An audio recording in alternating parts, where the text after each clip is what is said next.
gotta be honest, I really don't want to be buried when I die. I don't plan on caring about my body when I'm up jamming with Jimi Hendrix and married to Betty White in heaven. But today I'm on a mission to find the final resting places of the victims of the Little Lava Lake murders of 1924 that I told you the story of last week. Before we get around to that though, little did I know there's actually more than one cemetery here. There's two. There's Pilot Butte, and then there's Greenwood Cemetery. Because when the timber and population boom hit the area in the early 1900s, the founders quickly realized they needed to hire law enforcement and a doctor.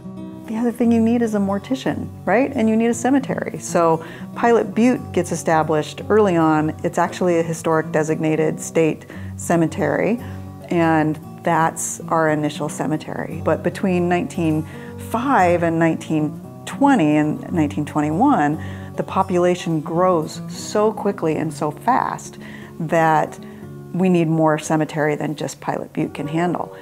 Enter Charles Nywanger, a stonemason who felt like his career had gone dead, shall we say. He had noticed in a magazine that you could be certified as a mortician through the mail. And so he did, it's kind of our version, the then version of online schooling, only through the mail schooling to become a mortician. Charles noticed that when it came to resting in peace, there weren't all that many pieces remaining to rest in.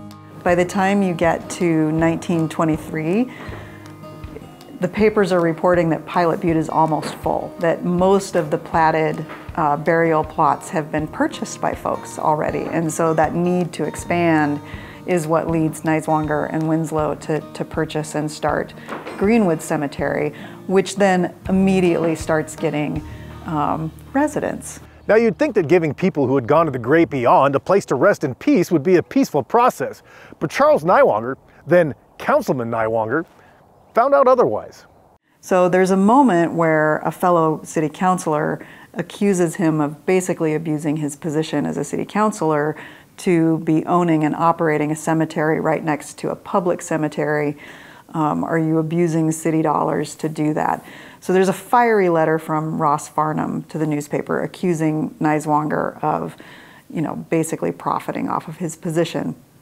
A couple days later, Niswonger fires back equally as forceful to Farnham of, look, no, everybody has been on board with this. Here's all of the paperwork. Here's all of the facts. You don't have a leg to stand on.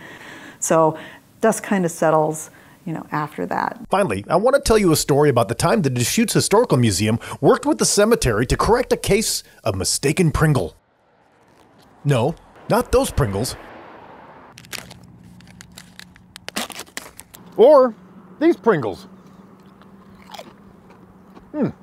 Separate Pringles. There were actually two different Pringle families here that were not related to one another. Tot Taggart Pringle had left Ben to live in Portland after losing her son as a toddler due to a fever and outliving her husband by several years. So when she passed, the decision was made to bring her home. And so enough time had passed that the folks at the funeral home associated her with the other Pringle family and had actually buried her next to the wrong Pringle. And when we found that, we were at first like, oh no, Tot's not with her son and her husband. And she was very, the tragedy of losing her son was such a marker in her life that we called Niswonger Funeral Homes and said, we hate to tell you this, but we've discovered an error. And we all went back over the records together and went, you're right.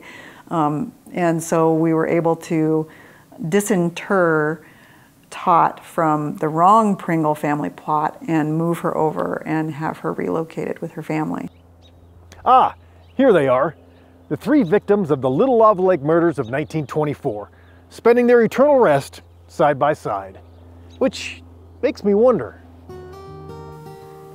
So between me and David Clue, who do you hope gets buried there first? Wow, I am not answering that question at all. For Central Oregon Daily News, I'm Scott Elnes. Would you like to be buried next to each other? Yes. Okay. Yes. Okay.